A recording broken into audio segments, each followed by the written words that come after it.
que una vez que se retiran pasan años que les paguen sus prestaciones sociales, para que les paguen sus pasivos laborales.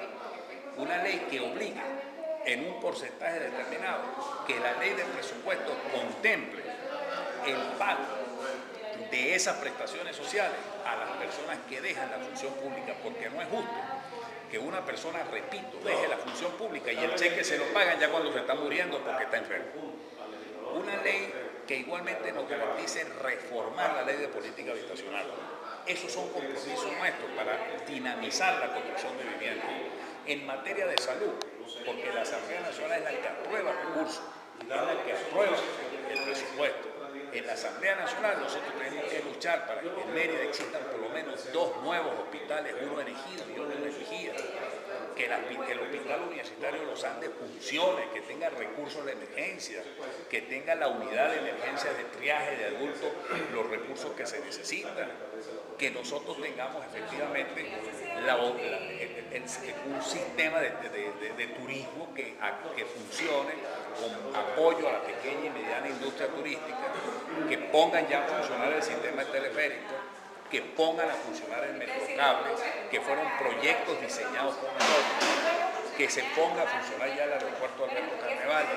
Una de las propuestas nuestras es una ley de desarrollo agrícola integral que le permita a nuestros productores control, es decir, que se controle el precio de los insumos, sobre todo de los precios que son regulados, porque muchas veces nuestros agricultores tienen que vender productos regulados, pero los insumos han venido encareciéndose cada día más. Entonces lo que está sucediendo es que los productores están quebrados, los que producen la comida que se llevan para los mejores restaurantes de Caracas o muchas veces para otros países.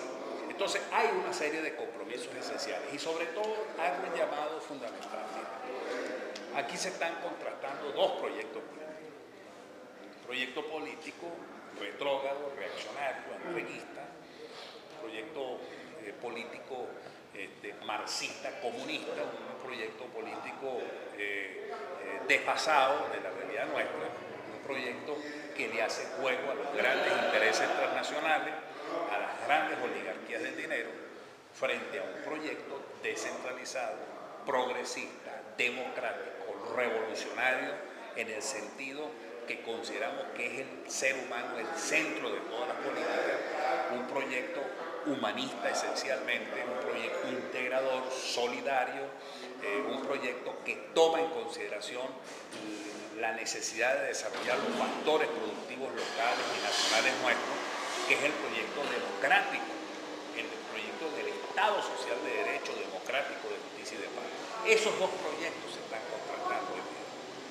Esos son los 2 proyectos que en este momento, como lo dijo ayer el cardenal Urosa, muy claramente tenemos que tener claro, el proyecto marxista, comunista, totalitario, que ya no es que me vengan a mí a decir que es un proyecto progresista, porque todos los totalitarismos son reaccionarios, llámense totalitarismo de derecha o totalitarismo de izquierda, y el más novedoso de todos, porque el proyecto revolucionario más novedoso que ha conocido la humanidad es el proyecto de la democracia.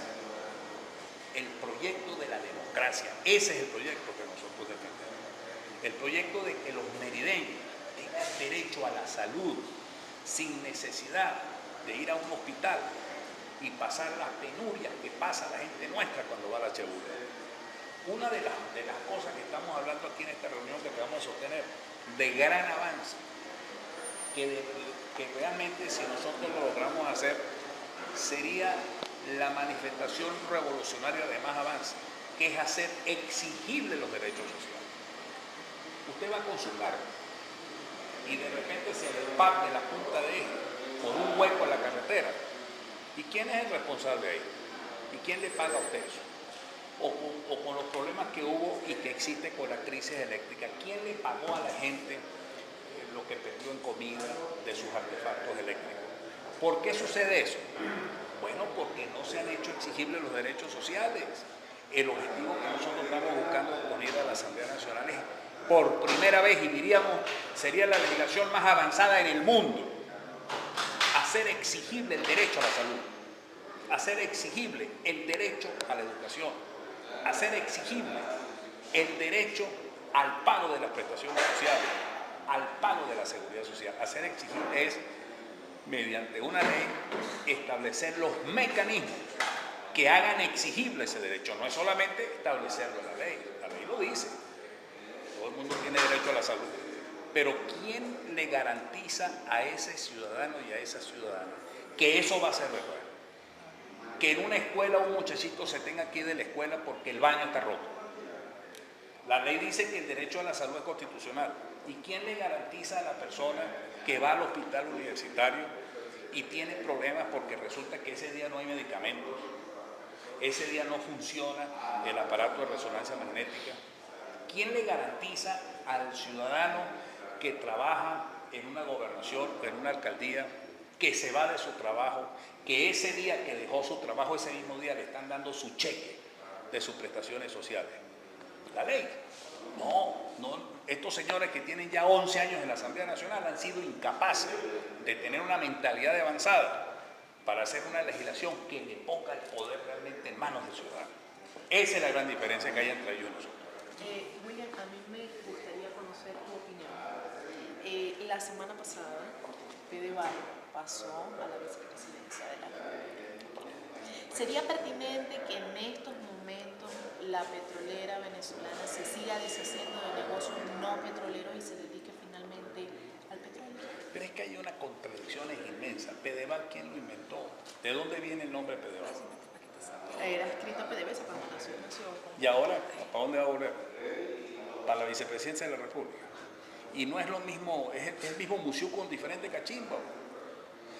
Ellos controlan todo. Eso es mentira, eso es una gran hipocresía. Eso es seguir en el engaño.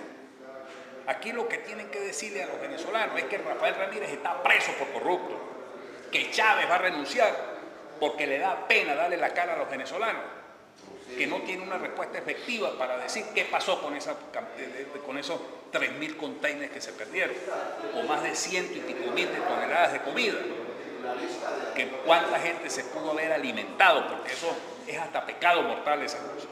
Eso es lo que le tienen que decir a los venezolanos ahora con un engaño, que si ahora vamos a pasarse el nombre de la vicepresidencia. ¿Quién es la vicepresidencia? Y Fedeval y PDVSA, ¿quiénes eran? O sea, es el mismo poder. ¿Por qué no han hecho nada para exigirle cuentas al vicepresidente de la República, Rafael Ramírez, que es vicepresidente de aquí, de esta zona de Los Ángeles? Por eso lo llamo vicepresidente de la República, como vicepresidente a dedo. O sea, ahí lo que estamos viendo es una tapadera, porque sabe perfectamente bien el pueblo que el mismo gobierno le dejó eso a los cubanos. Los cubanos son los que están mandando. No hay un ministerio en Venezuela que tenga más control de otro país que el Ministerio de la Salud. Está en manos de los cubanos, ahí no hay un ministro que dure, porque el ministro que llega allí y de alguna manera tiene un tropiezo con un cubano, ese día ese ministro cae en desgracia. La industria, la actividad económica de la importación de alimentos, porque ese es el otro problema, importaron más de lo que tenían que importar porque no tenían ni siquiera capacidad de almacenaje, pero el negocio estaba de por medio. ¿Y quiénes dirigieron la importación? Los cubanos. Es decir, puede pasar a manos de Elías Alba, pero los cubanos van a seguir mandando. Los cubanos van a seguir dirigiendo la política de importación, porque este es un problema que más allá de que lo pasen para otra persona, es un problema estructural de un Estado que no funciona.